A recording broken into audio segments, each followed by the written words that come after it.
Delhi police 22 दिसंबर third shift का exam समाप्त हो चुका है। इन्हें पूछा गया प्रश्न मिल चुके हैं जो आपका 100% रियल ऑथेंटिक क्वेश्चन है। और जिन्हें पीडीएफ चाहिए वो हम टेलीग्राम या व्हाट्सएप ग्रुप पर ज्वाइनिंग कर सकते हैं।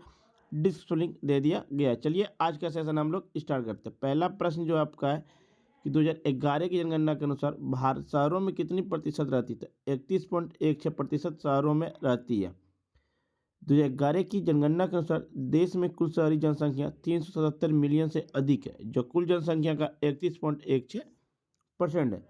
तमिलनाडु सबसे अधिक शहरीकृत राज्य बना है, जिसमें 48.4% आबादी शहरी क्षेत्र में रहती है।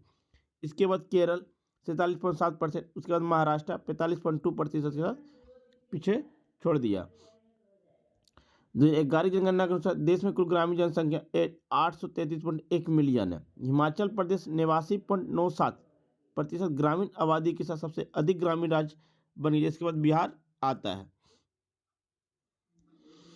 विक्रम बत्रा को कौन सा पुरस्कार मिला है?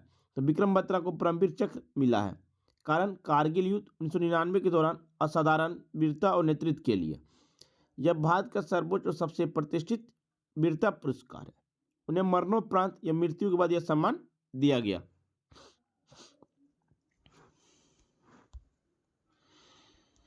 कंट्रोल प्लस ऑल्ट प्लस भी का उपयोग कहाँ किया जाता है? विंडोज में कंट्रोल प्लस भी एक कॉपी किए गए आइटम को पेस्ट करने के लिए उपयोग की जाने वाली एक शॉर्टकट कुंजी है। उनके कार्यों के साथ अक्सर उपयोग की जाने वाली शॉर्टकट कुंजियों में से कुछ नीचे दिखाए गए। चलिए, कंट्रोल प्लस एन एक नया दस्तावेज बनाए रखने के लिए, कंट्रोल प्लस ओ एक मौजूद दस्तावेज खोलने के लिए, कंट्रोल प्लस एच एक दस्तावेज सहेज के लिए।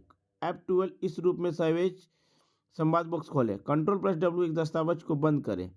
कंट्रोल प्लस जेड एक क्रिया को प्रवृत्त करें। कंट्रोल प्लस वाई एक क्रिया फिर से करें। Alt plus control plus S एक विंडो को विभाजित करें या विभाज्य दृश्य को हटा दें। Control plus alt plus P print layout दृश्य। Control plus alt plus O रूपरेखा देखें। Control plus alt plus N draft view. Control plus F2 पूर्वावलोकन देखें प्रिंट करें। F1 हेल्प पेन खोलें।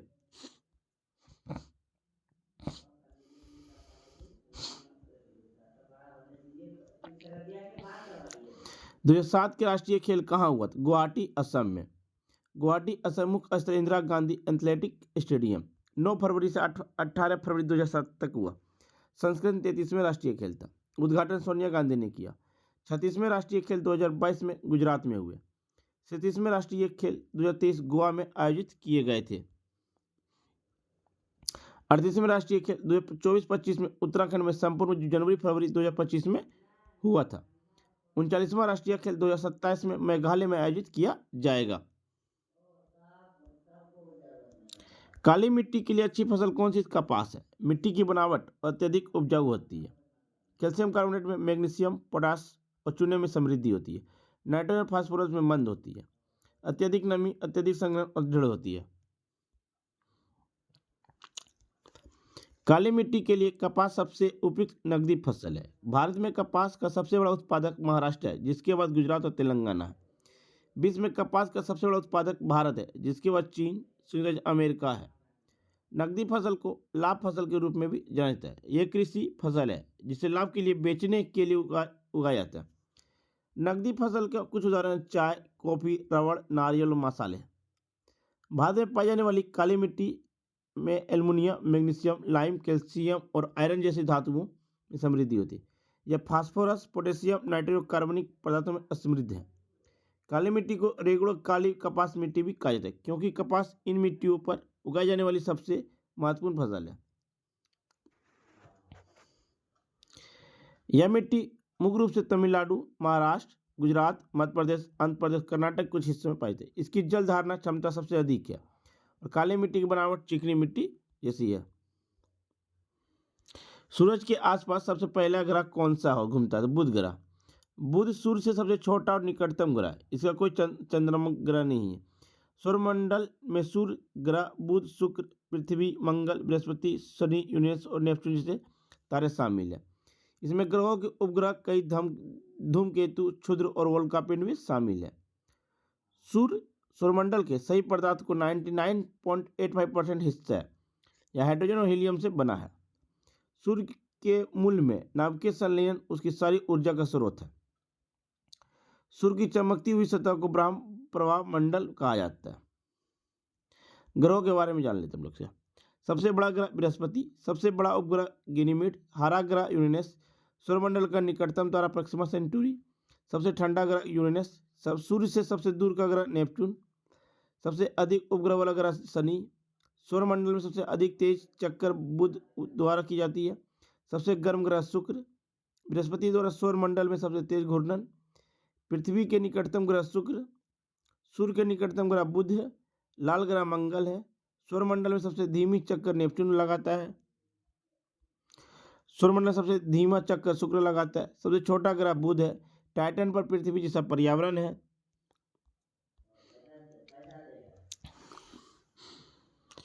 स्वतंत्रता का अधिकार किस अनुच्छेद से किस अनुच्छेद तक है? अनुच्छेद 19 से 22 तक। भारतीय संविधान के अनुच्छेद 19 से 22 तक स्वतंत्रता के अधिकार का उल्लेख किया गया। भारतीय संविधान के अनुच्छेद 19 में वर्तमान में देश के नागरिक के लिए केवल 6 स्वतंत्रताओं का वर्णन है। पहला है भाषण और व्यक्ति की स्वतंत्रता, दूसरा बिना हथियार के शांतिपूर्ण सभा की स्वतंत्रता, तीसरा संघों या संघों की स्वतंत्रता, चौथा भारत के पूरे क्षेत्र में आंदोलन की स्वतंत्रता, पांचवा भारत के किसी देश में भाग निवासी करने और बसने की स्वतंत्रता, और छठा कोई व्यवसाय करने की स्वतंत्रता। ठीक है। अनुच्छेद 20 में अपराधों के सजा के संबंध में सुरक्षा प्रदान करता है। अनुच्छेद 21 में जीवन व्यक्ति का स्वतंत्रता की सुरक्षा प्रदान करता है। अनुच्छेद 22 में कुछ मामलों में गिरफ्तारी निरोध से सुरक्षा प्रदान करता है। संवैधानिक उपचार का अधिकार अनुच्छेद 32 से 35 तक वर्णित है। शोषण के विरुद्ध अधिकार अनुच्छेद 23-24 में वर्णित है। धर्म की स्वतंत्रता का अधिकार अनुच्छेद 25 से 28 है। मौलिक अधिकार जो केवल नागरिकों को उपलब्ध है और विदेशों को नहीं, वो अनुच्छेद 15, 16, 19, 29, 30। कौन सा लंबी लड़कियों में गुजरात में मनाई जाती है? गरबा और डांडिया।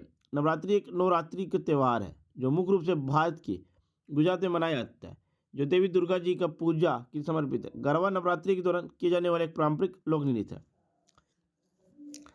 इसकी विशेषता दुर्गा का प्रतिनिधित्व करने वाले दीपक या देवता की चारों वृत्ताकार गति है। गरबा में सुंदर हाथों का आंदोलन, सिंक्रोनाइज फुटवर्क और ताली बजाना शामिल है। आध्यात्मिक जागृति और जीवन के चक्र का प्रतीक है। डांडिया, जिसे डांडिया रस के रूप में जाना जाता है, यह नवरात्रि के दौरान किए जाने वाले एक लोकप्रिय लोक नृत्य है। इसमें डांडिया नामक सजावट, लकड़ी की छड़ियों का उपयोग शामिल होता है। डांडिया रस देवी दुर्गा और राक्षस महिषासुर के बीच नकली लड़ाई का प्रतीक है। दानी नृत्य समूह किए जाते हैं और प्रतिभागी जीवंत पारंपरिक पोशाक पहनते हैं, और जैसे महिलाओं के लिए चानिया चोली और पुरुषों के लिए केडिया। नवरात्रि समारोह में अक्सर गुजराती लोक संगीत की विशेषता वाले प्रतियोगिताएं और संगीत कार्यक्रम शामिल होते हैं। गरबा और डांडिया न केवल मनोरंजन के रूप में बल्कि शुभ त्योहारों के दौरान भक्ति और आनंद व्यक्त करने के भी तरीका है। गरबा की उत्पत्ति भारत के गुजरात राज्य में हुई। प्रतीकवाद, वृत्ताकार गति, समय के चक्र और जीवन की शाश्वत प्रकृति का प्रतिनिधित्व करता है। वेशभूषा महिला चानिया चोली पारंपरिक पोशाक पहनती और पुरुष कुर्ता और पैजामा पहनते हैं। संगीत गरबा पारंपरिक गुजराती संगीत की धुनों पर किया जाता है, जिसमें ढोल और तबला जैसे वाद्य यंत्र होते हैं। डांडिया रस देवी दुर्गा और राक्षस महिषासुर के बीच नकली लड़ाई से प्रेरित है। प्रतिभागी नृत्य के दौरान रंगीन लकड़ी और छड़ियों का उपयोग करते हैं, जिन्हें डांडिया कहा जाता है। वेशभूषा पुरुष केवड़िया एक पारंपरिक गुजराती पोशाक पहनते हैं, महिला चमकीले रंग के कपड़े पहनते हैं। संगीत में डांडिया ऊर्जावान बीट्स पर किया जाता है, अक्सर दुर्गा का जश्न मनाने वाले लोग गीतों के साथ होती है। बेटी बचाओ बेटी पढ़ाओ किसके लिए? तो लड़कियों के अस्तित्व, सुरक्षा, शिक्षा के सशक्तिकरण के लिए। इनका मुख्य उद्देश्य कन्या भ्रूण हत्या को रोकना, जन्म से पहले लड़कियों की हत्या और कन्या को रोकना, बाल लिंग अनुपात में सुधार, लड़के लड़की के अनुपात को संतुलित करना, शिक्षा को बढ़ावा, लड़कियों की शिक्षा और उनकी भागीदारी को सुनिश्चित करना, महिला सशक्तिकरण, लड़कियों को सामाजिक और आर्थिक रूप से स्वतंत्र बनाना, जागरूकता फैलाना, समाज में बेटियों के महत्व और उनके अधिकारों के बारे में जागरूकता पैदा करना। महाराष्ट्र में कौन सा शादी उत्सव के लिए मनाया जाता है? मंगोली। मंगला गौरी महाराष्ट्र में शादी उत्सव जोड़ा एक महत्वपूर्ण त्यौहार है, खासकर नवविवाहित महिलाओं के लिए। सावन के हर मंगलवार को देवी पार्वती गौरी को समर्पित होता है। पति की लंबी उम्र, सौभाग्य और सुखी वैवाहिक जीवन की कामना के लिए मनाया जाता है। पारंपरिक गीत, नृत्य और पूजा होती है, और वैवाहित कन्या भी अच्छे वर के लिए यह व्रत रखती है। यह व्रत विवाह संबंधी बाधाएं दूर करती है। राष्ट्रपिता किसे कहा जाता है? तो महात्मा गांधी को। स्वतंत्र भारत की संसद ने आधिकारिक तौर पर गांधी जी को राष्ट्रपिता के रूप में मान्यता दी है। आमतौर पर एक स्वतंत्र देश के पहले राष्ट्रपति को इस तरह की उपाधि दी जाती है, लेकिन सुभाष चंद्र बोस ने इस तरह का शीर्षक चुना क्योंकि उन्होंने भारत को एक स्वतंत्र राष्ट्र के रूप में बनाने में गांधी जी की भूमिका देखी थी।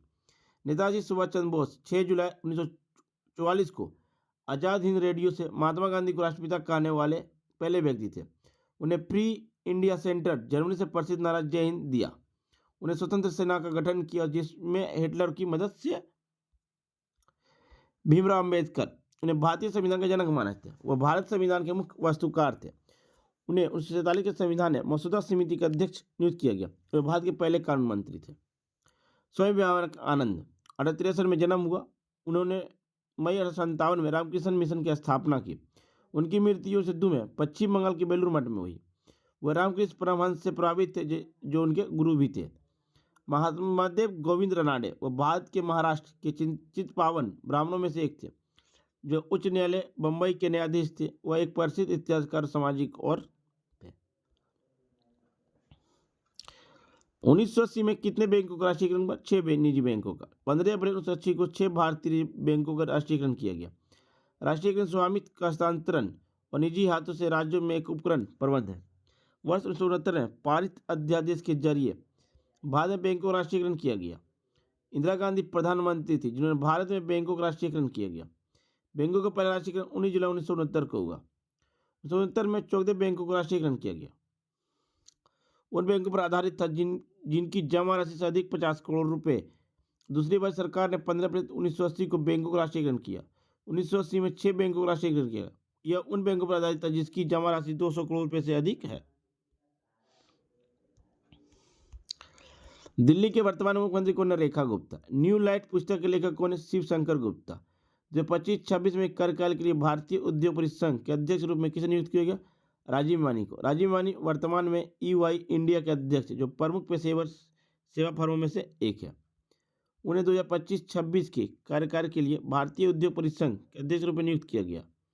भारतीय उद्योग परिसंघ एक प्रमुख उद्योग संघ है जो भारत में व्यापार वृद्धि और आर्थिक विकास के लिए अनुकूल वातावरण बनाए रखने के लिए काम करता है। CII के अध्यक्ष के रूप में राजीव मेवानी भारत में उद्योग और व्यवसायों के हितों को प्रतिनिधित्व करने में महत्वपूर्ण भूमिका निभाई है।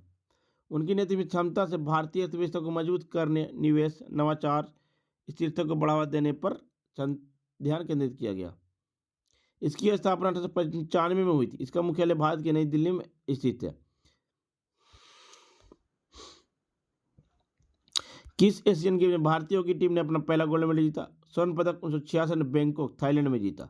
3 एशियाई खेलों में स्वर्ण पदक में से एक जिसमें 1966 के साथ दूसरा 1998 और तीसरा चौथे से एक खेलों में 16 साल के लंबे अंतराल के बाद पुरुष टीम ने स्वर्ण पदक जीता। और भारत की हॉकी टीम 2023 के एशियाई खेलों में स्वर्ण पदक जीता जिससे खेल में उनके दबदबे का प्रदर्शन हुआ। भारतीय हॉकी टीम 1928 की नीदरलैंड के खिलाफ एम्स्टर्डम ओलंपिक में स्वर्ण पदक जीता। जयपाल सिंह उस समय भारतीय हॉकी टीम के कप्तान थे। ध्यानचंद 1928 के ओलंपिक में सबसे ज्यादा गोल किए चौक दिया। भारतीय हॉकी टीम 1928, 1932, 1936, 1948, 1952, 1960 में लगातार 6 ग्रीष्मकालीन ओलंपिक और उसके बाद 2 बार 1964, 1980 में स्वर्ण पदक जीते। मनप्रीत सिंह के नेतृत्व में भारतीय हॉकी टीम ने टोक्यो ओलंपिक के लिए क्वालिफाई की थी। सीमांत लागत क्या? सीमांत लागत किसी वस्तु या सेवा की एक अतिरिक्त इकाई के उत्पादन में लगने वाली अतिरिक्त लागत है जो कुल उत्पाद लागत को बदलती है या फर्मों को यह समझने में मदद करती है कि उत्पादन बढ़ाने या घटाने में उनकी कुल लागत बनाने पर क्या असर पड़ेगा। और प्रश्न है फ्रेंड, कौन सी मिट्टी में नमी नहीं होती? तो रेताली मिट्टी। काली मिट्टी में नियमित रूप से जाना जाता है। काली मिट्टी जलग्रहण क्षमता अधिक होती है। दक्कन में अधिकांश हिस्से में काली मिट्टी पाई जाती है। काली मिट्टी में नाइट्रोजन की मात्रा कम होती है। एल्युमिनियम 10%, आयरन ऑक्साइड 9 से 10%, चूना 6 से 8%, कैल्शियम 6 से 8%, पोटेशियम 6 से 8%, मैग्नीशियम 6 से 8%। काली मिट्टी में उगाई जाने प्रमुख फसल कपास, तंबाकू, तिलहन, ज्वार, मक्का। जलोढ़ मिट्टी उत्तरी मैदान और नदियों घाटों में पाई जाती है। उत्तरी मैदान में जड़ों की मिट्टी को में ले जाता है इसलिए इसे हामुस कहीं कमी होती है। यह आमतौर पर पोटास, चूना, लेकिन फास्फोरस से भी गरीब है। अधिकांश नदियाँ हिमालय से निकलती है और अपने साथ की उच्च मात्रा में अवसाद लाती है। मिट्टी गाद, रेत और मिट्टी जैसे कणों में बनी थी। ऊपरी और मध्य गंगा मैदान 2 अलग अलग प्रकार की जलोढ़ मिट्टी के विकसित अर्थात खादर और बांगर। लाल और पीला मिट्टी। इस प्रकार की मिट्टी का निर्माण कैंत्रित अफगानी चट्टानी के अपक्षय के परिणाम स्वरूप में होता है। मिट्टी का लाल रंग और लोहा सामग्री की उच्च प्रतिशत से आता है। मिट्टी की बनावट रेतीली होने से लेकर मिट्टी से विभिन्न होती है, लेकिन यह मुख्य रूप से दोमट में होती है। यह पोटाश सामग्री में समृद्धि, लेकिन इसमें फास्फेट, ह्यूमस और नाइट्रोजन सामग्री की कमी होती है। लाल मिट्टी तमिलनाडु, मध्य प्रदेश, झारखंड, उड़ीसा, कर्नाटक कुछ हिस्सों में और दक्षिणी पूर्व महाराष्ट्र जैसे क्षेत्रों में। लेटेराइट मिट्टी उच्च तापमान और उच्च वर्षा वाले क्षेत्र में विकसित होती है। ये उसके निबंधन ये वर्षा के कारण तीव्र लीचिंग के परिणाम है। मिट्टी को ह्यूमस तत्व बैक्टीरिया द्वारा तेजी से निकाला जाता है, जो उच्च तापमान पर अच्छी तरह से पनपते हैं। इसमें जैविक पदार्थ नाइट्रोजन, फास्फेट, कैल्शियम की कमी होती है, जबकि आयरन ऑक्साइड और पोटेशियम अधिक मात्रा में होती है। लेटेराइट खेती के लिए उपयुक्त नहीं है। हालांकि खेती के लिए मिट्टी का उपजाऊ बनाने के लिए खाद उर्वरक के आवेदन की आवश्यकता होती है। लेटेराइट मिट्टी आमतौर पर कर्नाटक, केरल, तमिलनाडु, मध्य प्रदेश, उड़ीसा और असम की पहाड़ी क्षेत्रों में पाई जाती है। लेटेराइट मिट्टी को घर के निर्माण में उपयोग के लिए ईंटों के रूप में व्यापक रूप से काटा जाता है।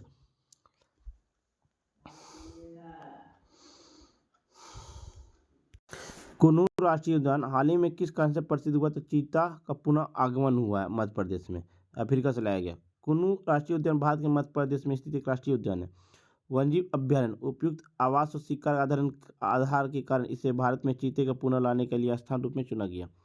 अत्यधिक शिकार आवास क्षति के कारण 1952 में चीता को भारत में विलुप्त घोषित कर दिया गया। सितंबर 2022 में नामीबिया से 8 चीते कुन्नूर राष्ट्रीय उद्यान में छोड़े गए, क्योंकि 70 वर्ष से अधिक समय के बाद देश में चीता की वापसी हुई थी। भारत में चीते पुनः आगमन संरक्षण की दिशा में एक महत्वपूर्ण मील का पत्थर है। किस ग्रह का दिन सबसे छोटा होता है? 10 घंटे का। बृहस्पति ग्रह सौरमंडल के सबसे 8 ग्रहों में सबसे छोटा दिन होता है। ये अपनी दूरी 9 घंटे 55 मिनट 29.69 सेकंड में एक बार घूमता है। बृहस्पति का केवल 3.13 डिग्री एक छोटा अक्षीय झुकाव है, जिसका अर्थ है कि सूर्य को 11.86 वर्ष लंबी कक्षा के दौरान इसमें बहुत कम मौसमी बदलाव होते हैं। शनि एक दिन में 10:42 में पूरा करता है। बुध में अपनी दूरी पर एक चक्कर 1408 घंटे पूरा करता है। देख लीजिए सभी घंटे। बुध आपका 1408 घंटे, शुक्र आपका 5832 घंटे, पृथ्वी 24 घंटे, मंगल 25 घंटे, बृहस्पति 10 घंटे, शनि 11 घंटे, अरुण 17 घंटे, नेपच्यून 16 घंटे है। किस मसाले को बढ़ावा देने के लिए मसाला बोर्ड गठन किया गया? तो इलायची को। मसाला बोर्ड एक संवैधानिक निकाय है, जिसका गठन 26/2/1987 को मसाला बोर्ड अधिनियम 86 के तहत वाणिज्य विभाग के प्रशासनिक नियंत्रण के तहत पूर्वोत्तर इलायची बोर्ड और मसाला निर्यात संवर्धन परिषद को मिलाकर किया गया। मसाला बोर्ड इलायची उद्योग का समग्र विकास और मसाला बोर्ड अधिनियम 1986 के अनुसूचित सूचीबद्ध 52 मसालों के निर्यात को बढ़ावा देने के लिए उत्तरदायी होता है। मसाला बोर्ड भारतीय इलायची अनुसंधान संस्था के तहत इलायची छोटी और बड़ी अनुसंधान गतिविधियां भी चलता है। बोर्ड के मुख्यालय कोची, केरल में है।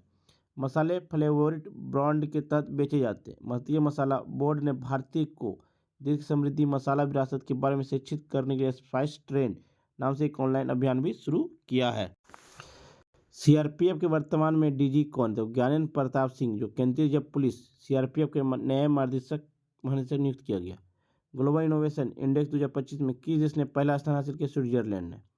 विश्व बौद्धिक संपदा संगठन ने GII 2025 जारी किया, जिसमें दिखाया कि भारत विश्व स्तर पर 38वें स्थान पर और स्विट्जरलैंड 15 वर्ष पर अपना दबाव बनाए रखा हुआ। फ्रेंड्स, वीडियो पसंद आए चैनल को शेयर करें, सब्सक्राइब करें और PDF पाने के लिए हमारे टेलीग्राम व्हाट्सएप ग्रुप पर ज्वाइन। लाइफ ऑफ पाई उपन्यास के लेखक कौन है? यान मार्टेल, कनाडा के हैं, स्पेन में जन्मे हैं। ठीक है। प्रकाशित वर्ष 2001 में। पुरस्कार मैन बुकर पुरस्कार 2002 में। एक लड़के पाई और रिचार्ड पाकर नामक बाघ के साथ 227 दिन समुद्र में बिताने की कहानी है।